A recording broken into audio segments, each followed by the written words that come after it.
JT Crowley is Talking Books. On the show, you'll hear from emerging talent and seasoned veterans from around the world. Hello, I'm JT Crowley. I'm the host of Talking Books show on Web Talk Radio. And today I've got another very, very interesting author for you. His name is Bruce Martin. He's from Accrington in Lancashire in the United Kingdom. He's coming on the show to talk about his book, his novel, Dream Walker. Somewhere between realm and reality. And yes, the story is somewhere between realm and reality, everybody. And for those of you who love everything mystical and fantasy, well, pin your ears back because this book is for you. Now, the book really is aimed at young readers, young adults. That's who he's aiming at. But anybody can read the book. What's it about? Well, very briefly, it's a lopsided tale of Alice in Wonderland. Very lopsided, everybody. And the storylines, as I said, I've reviewed the book. And I think it's now time for you, the audience, to find out what's this book. And who best to tell you about his book is the author himself, Bruce Martin. So let's invite him on the show so that he can talk a little bit about himself and his book, Dream Walker.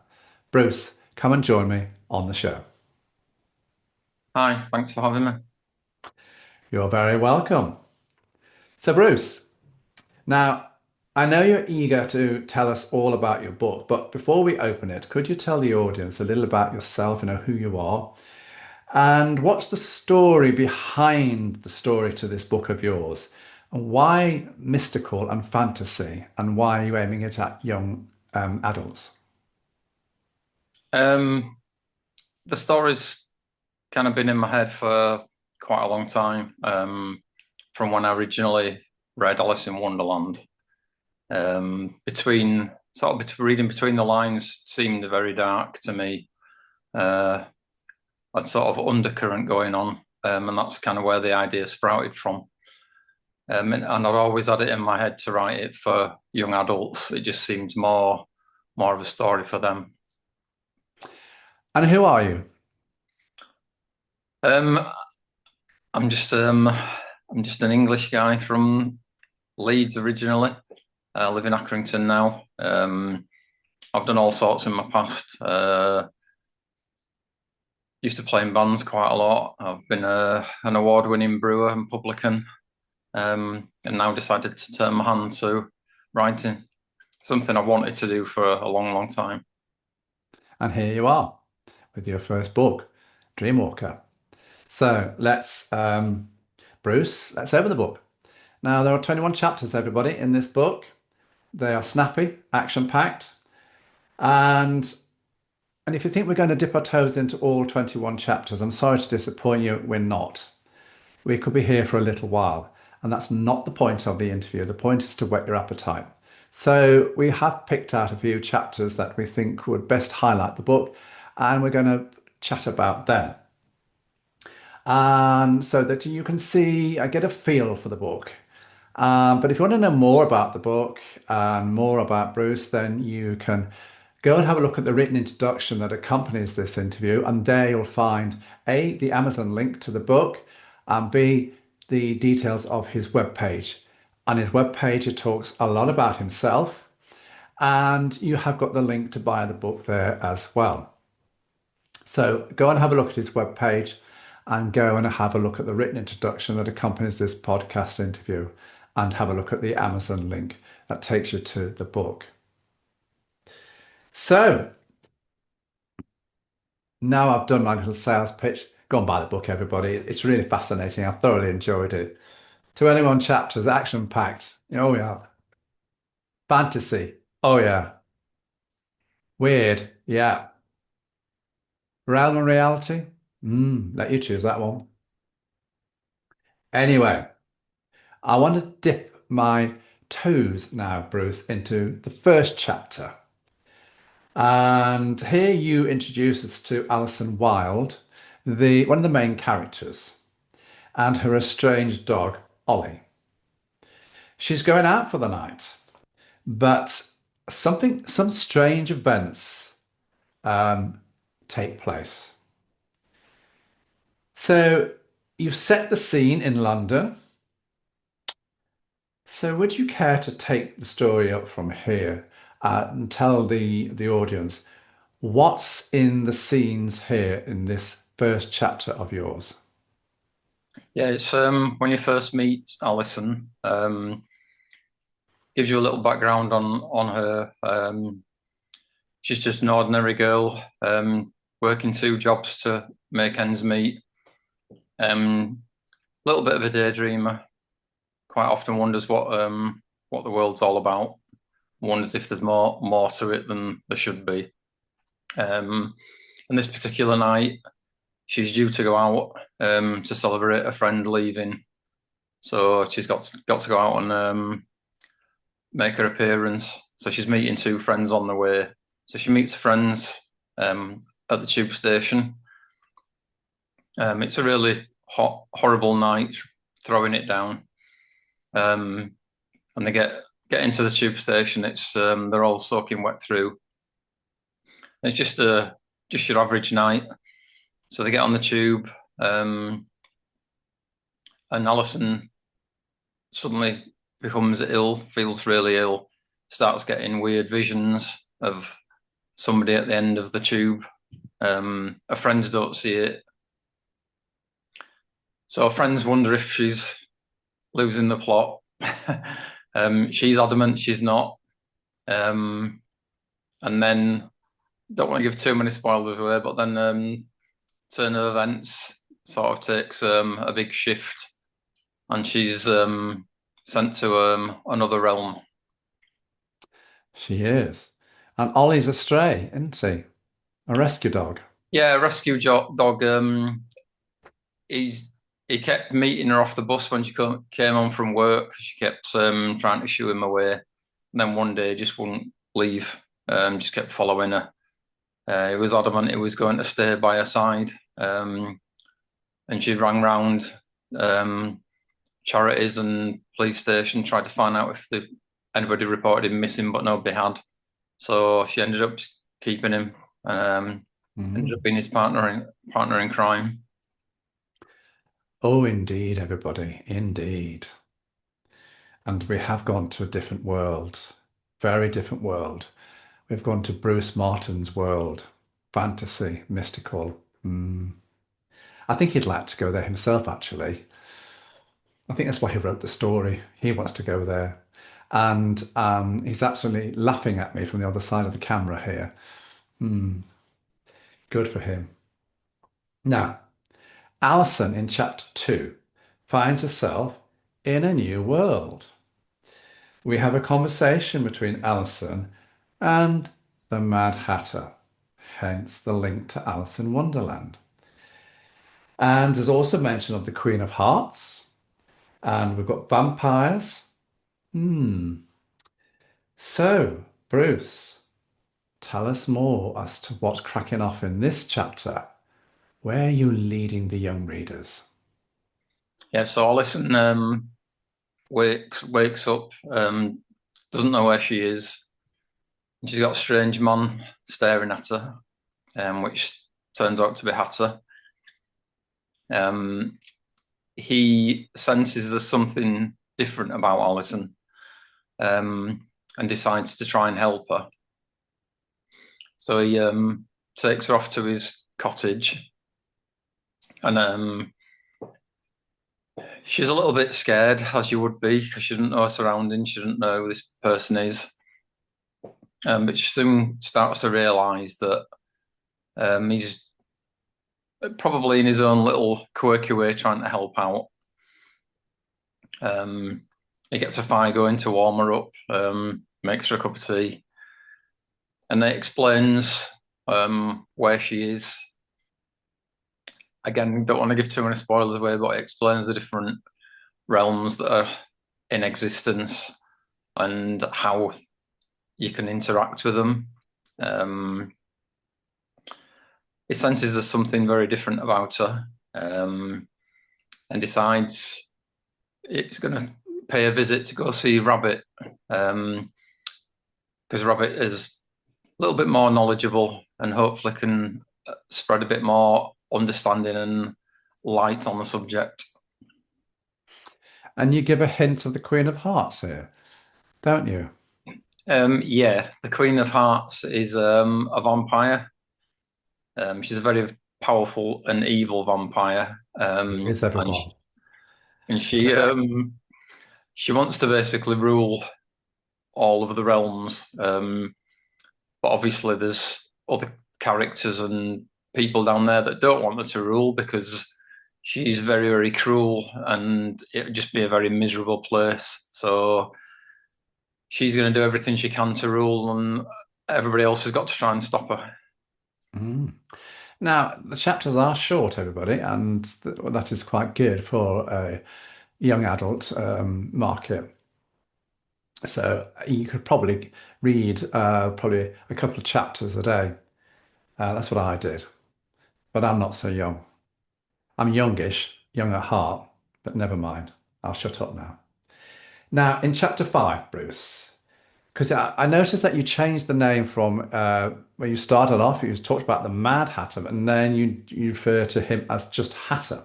So here we've got now in chapter 5, Hatter and Alison venture out from old Ma Baines's house or cottage.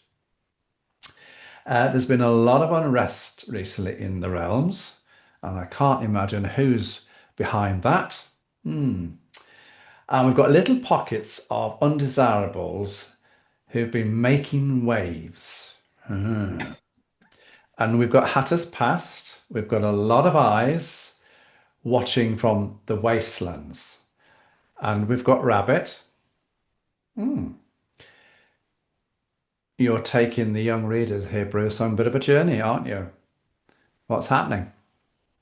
Yeah, so basically after they visit Old Ma Baines, they set off to see Rabbit.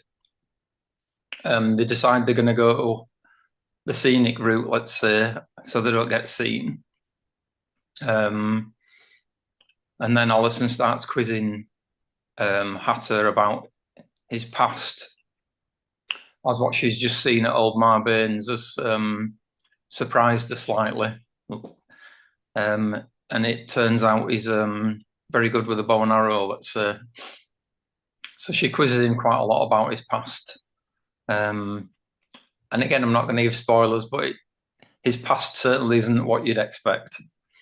And he's he sort of battles with it a little bit himself. And from there, they just have a long discussion and a long walk to Rabbits. And it is, everyone. And I just want to go back and just because some of our audience, are from America. Uh, when we say, when Bruce is talking about the tube, the underground, we're talking about the subway. That's where. So when he says the tube and the underground, it's the subway. Now you know what we're talking about. It's a British thing. And you lot call it subways. Never mind. Um, And of course, a lot of you, if you have a look at Alice in Wonderland book, you'll see why Bruce had such fascination with it. But this book, he's put his own spin on it. Very, very much so, put his own spin on it. And I particularly say like for, in chapter 8 here. Now, the opening line here is, "Now then, prophet, what of my scouts?" the Queen asked. Of course, we're referring to the Queen of Hearts here. We have a conversation between Prophet and the Queen. We've got the old lady. We've got a character, Vladimir. We've got Hector. Interesting little scenes being played out here, Bruce. You're weaving a very nice story here, even though they are fantasy and mystical. Want to embroider the story here? Yeah, so the prophet is a character that the Queen relies on for a secret information, let's say. A bit of a spy. Yeah, she believes that he knows all kind of thing. So So she wants to know what's happened with her scouts. She sent 2 scouts out to basically find out what's going on, and they just didn't return. So the prophet gives her the information she needs about the scouts, which she's not too impressed about, let's just say. She's not too impressed, everyone. And yeah, she's number one henchman is Vladimir. He's the leader of the cardmen, and the cardmen are the Queen's security.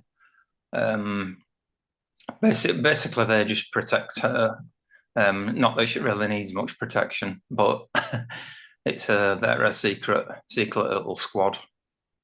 No, I think she's quite capable of protecting herself. She's an evil vampire, everybody. Not nice. So as you can see, the answers are short because the chapters are short, everybody. And he doesn't want to give too much away. I'm doing my best, but he's been very tight-lipped. So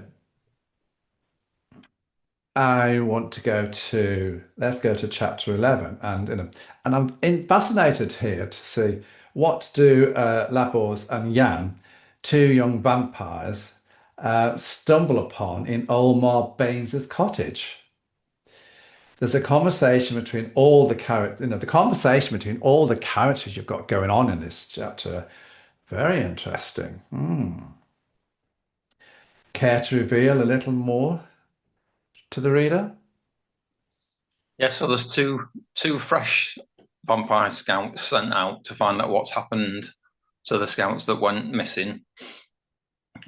So they go to old Marbane's house. When they get there, they find it's deserted. It's just completely empty. It's been stripped. It's like nobody's ever been there.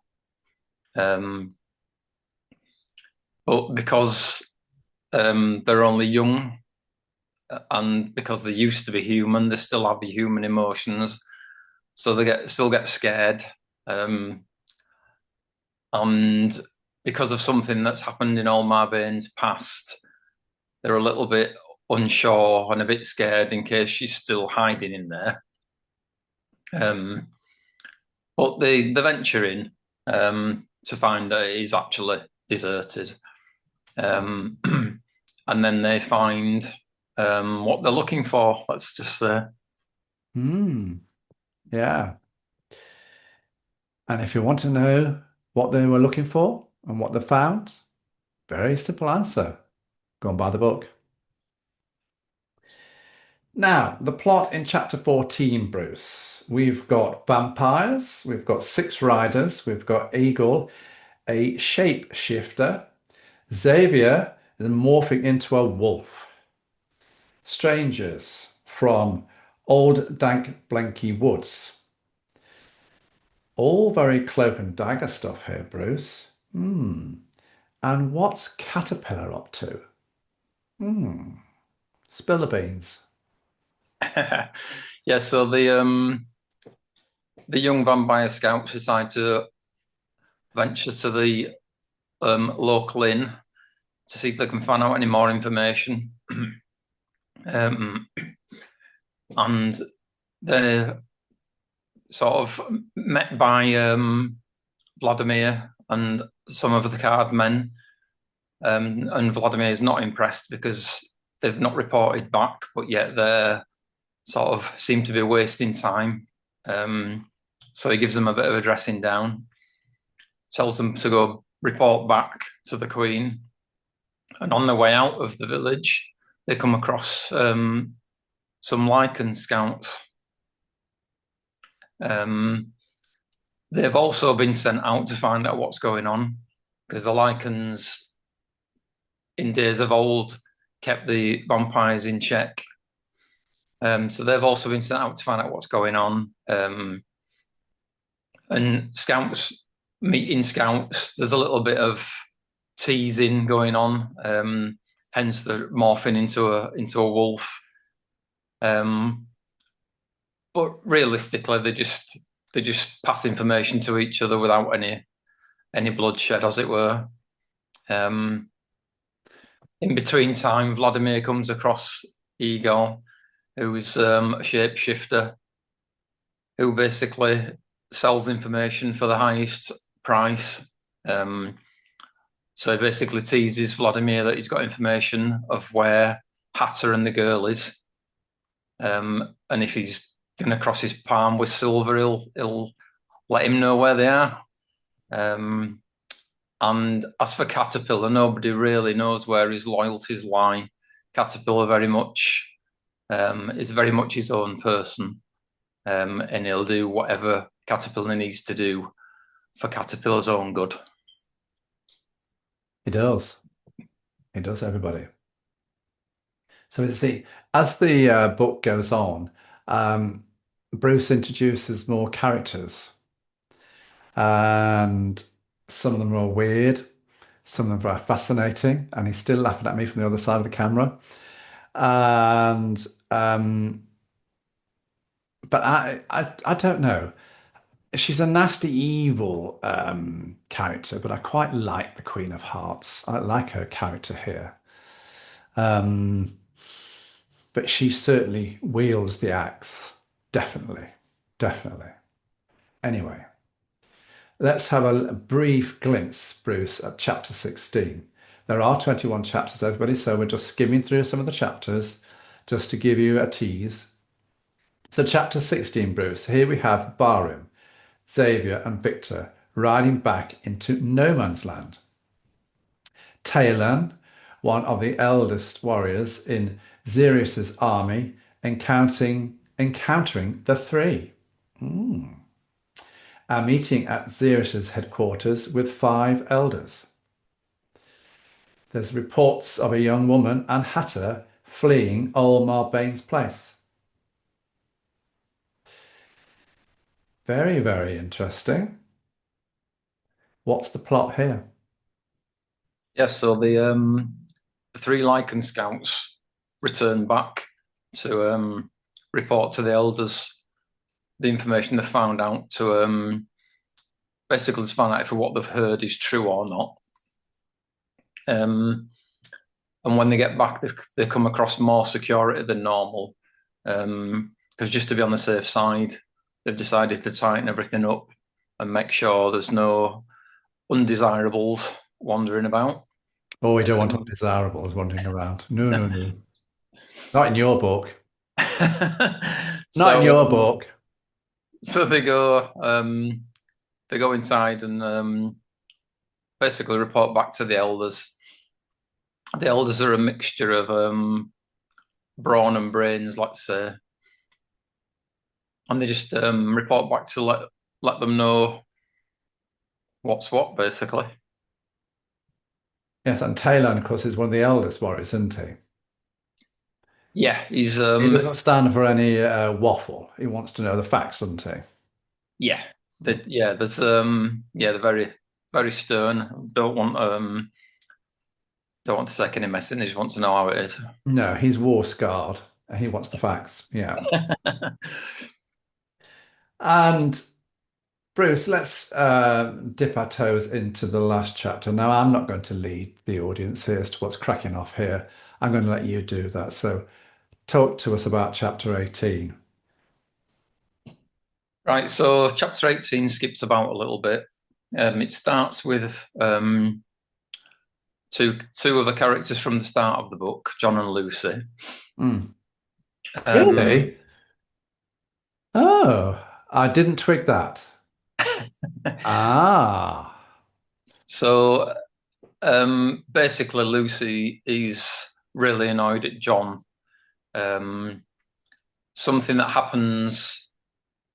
It's really hard not to give spoilers. Something that happens further back in the book, and he's not given the police all the information, let's say. So she's really annoyed with him, but she's also very annoyed because she doesn't believe his story, because it involves supernatural creatures, and she's just like, they don't exist. You're just being stupid. You don't know what you're talking about. You're just imagining it. Then it skips to Vladimir and the Queen. Basically, the Queen's not impressed with Vladimir in the slightest, um, and proceeds to choke him out. She's a difficult woman to please, isn't she? Yeah, yeah, Mm. she's not she's not a very happy character. Let's put it that way. But still Um, like her. Still like her. so she rules with an iron fist. Let's put it that way. So she proceeds to choke Vladimir out because she's not impressed with him at all because he's been he's basically been sent to deal with Alison, and he hasn't dealt with her. So she's really annoyed at it. So she threatens to kill him there and then decides to let him live, but it tells him he's got to basically go back and finish the job. Mm. Um, then it skips back to John again, and John decides that he needs to delve deeper and find out exactly what's going on. The words of Lucy are ringing in his ears like supernatural creatures don't exist, and he needs to find out exactly what's what. He finds out that the person that was was in question in the discussion between Lucy and John is actually living in a mental institution. So he decides to go visit this person to see if that will shed any light on what's going on. To find out that basically things are being covered up by the police. So is this person the person that committed some atrocity, or are they just being fitted up for it by the police? And that's something you'll have to find out when you read the book. Yeah. The book has got many twists and turns, everybody. And the chapters do reveal quite a bit. And as I said, as the book goes on, more characters come in and play their part. Um, when I look at the book, Alison, she comes in at the start. She doesn't really play a dominant part throughout the book, but she's mentioned, and which makes me think, and you can correct me if I'm wrong here, that you've got some more books coming down the line, and I suspect that she might be in them. Am I right? Am I wrong? Yeah, it's actually a series.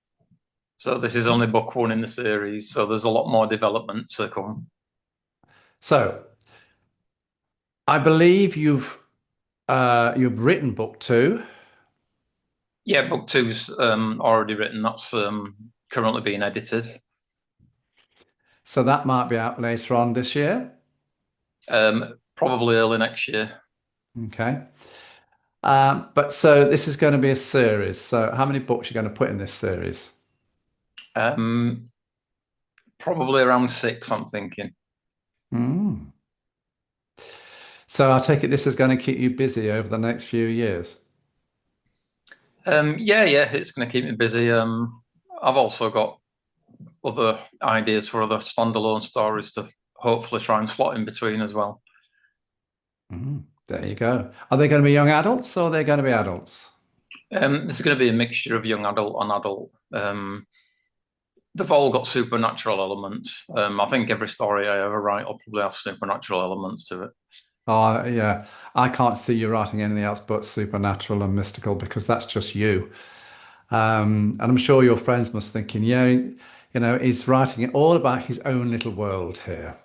I'm right, aren't I? Yeah, yeah. Yeah, yeah, yeah, yeah. So I have managed to get it out of him, everybody, that there are more books to come down the line. It's probably going to be a series of six books. And you know what? If I play my cards right, he might even give me a few more interviews to talk about the other books. But we have to work him on that one. We'll wait and see. Where can people get your books from? I know it's from the webpage on Amazon, but anywhere else? It's available on a lot of different online stores, the likes of Waterstones, WH Smith's, Barnes and Noble in America. Um, if you Google the title, it'll come up in various places. But the book, anybody can read it, but it is ideally aimed at young adults. What sort of age range? Are we talking 16, 17, 18, Um, I'd probably say 14 upwards. 14 upwards? I mean, it's been read by more adults so far, and they're loving it. So Why not? Absolutely. More adults read, Harry Potter. Pretend yeah, that they never read it, and they did. Yeah. So that, everybody, is a little insight into Bruce's first book, Dreamwalker, his world of realm and reality, his world of mystical creatures, vampires, werewolves, his world of fantasy, his lopsided view of Alice in Wonderland, all put into a melting pot to make the book Dreamwalker. And he's going to write some more. And maybe we'll see a little bit more of Alison in the other books and a bit more of Hatter. I would like to see that. I don't know. We have to wait and see. But yeah, the Queen of Hearts, she's an evil vampire, but I liked her. So it just leaves me to say to Bruce, thank you very, very much for coming on the show and talking to us about your first book in the series, Dreamwalker. thank you. It's been a pleasure. I'm JT Crowley. Thanks for listening wherever you're in the world. Until next time, stay safe.